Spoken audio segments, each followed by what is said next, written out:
There's this very specific feeling you get when you finally sign that contract for an artificial lawn. Oh, yeah. It's liberation. It's total liberation. It's not just about the grass. You look at that old, rusty lawnmower in the shed, and you just think, I am never touching you again. It's the ultimate suburban fantasy, isn't it? The brochure promises you a forever lawn, always green, always perfect. And you just get to sit back and, drink iced tea while everyone else is sweating. But that's the fantasy. Exactly. And that brings us to the uncomfortable truth we need to deal with today. Because most of us didn't just spend a few $100 on this. We spent, what, $10,000, maybe $20,000? It's a capital improvement on your property. Right. But it seems like that set it and forget it mentality is kind of a financial trap. That is the harsh reality. Yeah. We're looking at this really comprehensive breakdown from LFL Henderson Artificial Turf. This is The Deep Dive by John Constantine. Think rinsing is enough. That's the one.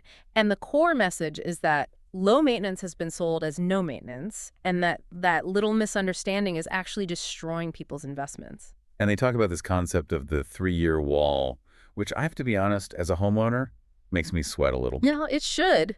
The warranty, you see, it says 20 years, but that just covers the materials holding together. It doesn't promise it'll look good. The 3-year wall is what happens when you treat the turf as a completely passive thing. And almost like clockwork, at that 36-month mark, the investment just crashes. Crashes how? You go from this pristine green carpet to a matted, smelly, flat surface that looks more like something you'd see at a mini golf course than a luxury lawn. So we're really talking about asset depreciation. If I ruin a $20,000 asset in 3 years just because I didn't get the memo, that is a massive loss. Precisely. So the mission of this deep dive isn't to scare you, it's to protect that capital. We need to unpack the chemistry of cleaning, the physics of pile crush, and the biology of... The pet aftermath. Let's call it the pet aftermath. Yeah. Okay, let's start with the most common habit then. I see some dust on the turf, I grab the garden hose, I spray it all down, I feel productive. We all do. But the source material says, I'm actually making things worse. How is water the enemy here? It's not that water is the enemy, gravity is the enemy, and water is just the vehicle. Think about what's actually sitting on your lawn. It's not just dust. Yeah. It's sticky pollen, pollutants from traffic, all this microscopic gunk. When you spray that with a normal hose, you're not lifting it off. You're just creating a slurry. So I'm basically taking the dirt from the top, turning it into mud, and just washing it down into the base. You're migrating it, yeah. You're washing it down into the infill, that sand layer at the bottom. Right. And over time, that creates what Constantine calls a sludge layer. It's this compacted mat of silt and goop right on top of the turf's backing. And that backing is supposed to be perforated for drainage. Right. Exactly. The whole system relies on vertical drainage. Water is supposed to go straight through. But if you plaster over that backing with sludge, you seal it off. You've just created a swimming pool liner under your grass. Which explains the standing water, the stagnation. And the smell. Okay. And here's the kicker from the article. That sludge layer becomes a growth medium. You start seeing weeds. Oh, come on. No, seriously. And they aren't coming from the ground up. They are rooting down into the silt that you washed into your own lawn. That is a horrifying image. Growing weeds in my own dirt slurry. But there's another angle to the water issue, especially for anyone listening in, say, the Southwest, like Henderson. Hard water. This is basic chemistry, but it does so much damage over time. The calcium and magnesium in the water. Right. So you spray your lawn, it's 100 degrees out, the H2O evaporates, but the minerals do not. They precipitate out. Like those white spots on a shower door that are impossible to scrape off. It's exactly that. But imagine it's a microscopic coating on every single blade of plastic grass. It forms this calcified crust. Which is why an old lawn can look kind of gray or chalky. It loses that vibrant green. That's the visual part. But structurally, it's so much worse. That crust isn't flexible, you see. It stiffens the fibers. Right. These polyethylene fibers are designed to bend and bounce back. But if you coat them in what is essentially rock, they lose that elasticity. They get brittle. You walk on them, and instead of bending, they just snap. So you're literally chalking up your lawn until it shatters. Okay, so simply hosing it down is clogging the drainage and making the blades brittle. It's the paradox of maintenance, isn't it? The intuitive action is sometimes the worst one. Okay, speaking of things snapping, let's talk about pile crush. It sounds like a rest home move, but the source treats it like a major physics problem. It's the enemy of aesthetics. We have to remember, artificial turf is plastic. It's got a property called creep. If you apply pressure to it for long enough, like a walkway you use every day, the molecular structure of the plastic actually adapts to that new shape. It's like folding a piece of paper. You can unfold it, but that crease is always there. The material has a memory. That's a perfect analogy. If your grass lies flat from foot traffic and gravity, and you leave it like that through a whole hot summer, it develops a permanent set. And you can't just fluff it back up. Nope. No amount of yelling at it will make it stand up again. The plastic has fundamentally reorganized itself to lie flat. So how do we fight gravity?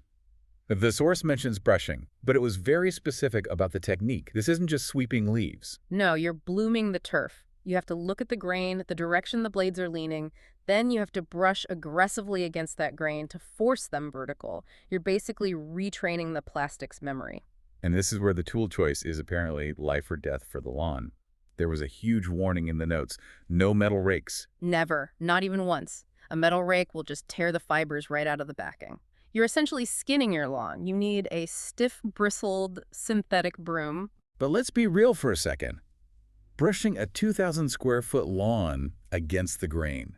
That sounds like a CrossFit workout. It is brutal. And the source material is really honest about this. Most homeowners, they give up after 10 minutes.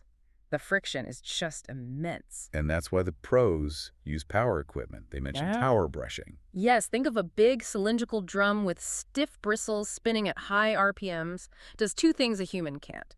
One, it generates enough torque to lift even the most matted down fibers. And two, and this is more important, it fluffs the infill. Okay, fluffing the infill. That sounds like marketing jargon, but the notes say it's critical for safety. It's structural. The infill, usually sand, it settles and compacts over time. It just locks together. If you've ever walked on an old turf lawn and it felt like concrete. It's because the infill was compacted. The softness isn't from the grass blades. No, not really. The impact absorption comes almost entirely from that infill layer. The power brush digs in just a little, loosens it all up, aerates it, it restores the bounce.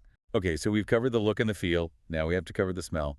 We have to talk about the dog patch. The #1 complaint from turf owners, hands down. I've been to barbecues where you catch that whiff. It's distinct. Yeah. That locker room ammonia scent. And the host always says, I don't get it. I rinse it constantly. And rinsing does almost nothing. Why? Why doesn't water wash away urine? It's because of the chemistry of uric acid and silica sand. The urine soaks into the porous sand infill. The water part evaporates pretty fast, but the uric acid, it doesn't. It crystallizes. So the crystals are just trapped in the sand. Exactly. They're dormant, bonded to the silica. Then the sun comes out, the turf heats up, and that heat gives the energy needed to break the bonds in the crystal, releasing ammonia gas. Which is why the smell is always worse on a hot afternoon. Always. And when you spray it with water, you're just rehydrating the crystals. You dissolve them a little, the water spreads them out over a larger area, and then they recrystallize when it dries. So I'm just expanding the map of the smell. You're making the problem bigger, yes. So if water's useless, what's the actual solution? Biology. You need an enzymatic cleaner. And let's be clear, this is not a deodorizer. You're not buying some fresh linen spray to mask the odor. No, this is different. You need a solution with live enzymes and bacteria that literally eat the uric acid proteins. They consume the food source. And once the food is gone, the smell is gone? That's it. But it needs time to work. You have to soak the area and keep it damp long enough for the little guys to do their job. The source mentions another term here that gave me pause. Biofilm. Yeah, that's the next level of gross. If you have organic debris, pet waste, moisture, and heat, you get bacterial colonies. And they form this protective slime layer. Is that why some lawns feel kind of sticky? Yes. If you walk on turf and it feels tacky, that's biofilm. And rinse water just slides right off it. You need a deep extraction cleaning to break that biological seal. Tacky grass is my new nightmare. Let's go back to that sand, the infill. You called it a structural component. It is the absolute skeleton of the system. It does 3 jobs. 1, it's ballast. It weighs the turf down so it doesn't wrinkle. 2, it protects the backing from UV rays so it doesn't get brittle and crumble. And the 3rd? It physically holds the blades up. They need that sand packed around their base to stay vertical. But the article calls it a consumable. That implies it goes away. Where's my sand going? Everywhere. It gets washed out by rain, it gets tracked inside on your shoes, on the dog's paws. The source estimates you lose a small percentage of your infill every single year. So it has to be topped off. Yeah. But here's the DIY danger the source warns about. Don't just go buy a bag of play sand from the hardware store. Why not? Sand is sand. Physics again. Play sand is round. If you pour round sand into a pile, it packs together incredibly tightly, fills every little void. Use that on your lawn, and you'll plug the drainage holes. You'll flood your yard. So There you what's go. the professional stuff? You need subangular silica. The grains are shaped more like tiny pyramids than marbles. They lock together for stability, but the angles leave microchannels for water to flow through. Wow. So using the wrong sand is basically like pouring cement on your lawn? Effectively, yes. And that's before you even get into specialized infills that are antimicrobial or have cooling properties. Right. The cooling factor was huge. It can be up to 20 degrees cooler.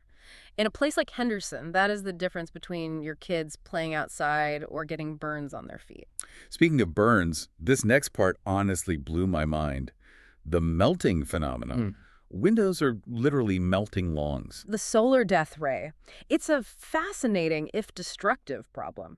Modern high-efficiency windows, low-E windows, are designed to reflect sunlight. Which is great for your energy bill. But atmospheric pressure can cause the double panes to bow inward just slightly, creating a concave lens. A magnifying glass. A giant magnifying glass. It focuses all that sunlight into a concentrated beam that can easily exceed the melting point of polyethylene. And you just get a melted scar across your yard. A fused streak of plastic. And you can't unmelt it. The only fix is surgical cutting it out and seaming in a new piece. And unless you fix the window reflection with a screen or an awning, it'll just happen again. That's wild. Okay, let's flip to the other extreme. Winter. The source says winter neglect is a huge cause of weeds. It's the compost problem. You let leaves sit on your turf all winter, they rot down in the rain and cool weather, they decompose into compost. You're creating a layer of soil on top of your artificial lawn. You're building a perfect, fertile seed bed. So airborne weed seeds land and they grow top down. So we've covered a lot of terrifying ways to ruin a very expensive lawn. Let's talk about the money. Is all this maintenance actually worth it? That is the ultimate question, isn't it? John Constantine breaks down the ROI. If you neglect the turf, you're maybe replacing it in 7 years because it looks and smells terrible. And that's a huge expense, $10,000, $20,000 all over again. Right. But if you maintain it properly, that lifespan is 20 years. That's nearly triple the life. Your cost per year of ownership just plummets. Hearing all this, it sounds like I can't do it all myself. I don't own a power brush. And you shouldn't have to. This is where the professional edge comes in. There's a massive gap between what a homeowner can do and what a professional service can do. What are the pros bringing to the table? Equipment, number one. The power brush, but also high-powered vacuums that can literally suck out the old, compacted, contaminated infill. They use things like hospital-grade disinfectants. And oxygenated pressure washing. What is that? It's kind of like OxyClean for your yard. It uses low pressure, so it's safe, but the water is infused with oxygen bubbles to lift grime and oils out of the fibers. It's a true deep clean. And they do a seam check. Which is vital. Glue fails, the ground shifts. A pro catches a 1-inch gap before it becomes a 3-foot tear and a massive trip hazard. They also mentioned magnetic sweeps. Brilliant, right. If there's a rusty nail or a screw hidden in the grass from some old project, a high-powered magnet sweep pulls it out before a barefoot finds it. So the big takeaway here is that daily care is on us. Pick up after the dog, keep the leaves off. But the real longevity, that requires some help. Think of it like a car. You wash your car in the driveway. That keeps it looking good day to day. But once a year, you get it professionally detailed. They wax it. They clean the engine. That's what keeps the car looking new for 10 years. That's the perfect analogy. You need the professional refresh. Exactly. And the source we're looking at, LFL Henderson Artificial Turf, they've structured their business around being that solution. They aren't just installers, they're preservationists.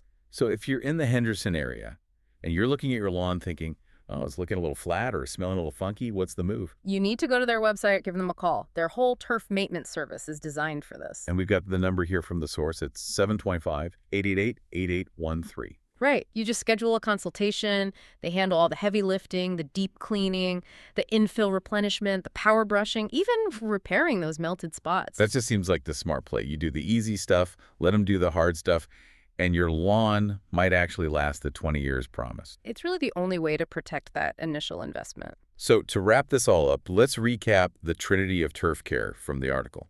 Rinse, brush, treat. Rinse the surface dust, but don't flood it. Brush against the grain to fight the crush.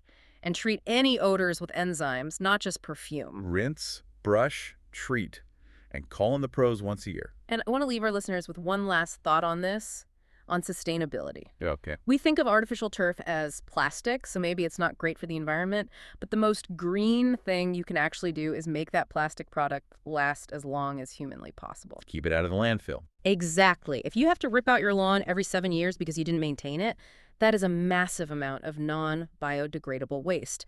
So proper maintenance is actually an active environmental responsibility. That is a great perspective. It's not just about money, it's about your footprint. So don't wait until your lawn is flat as a pancake.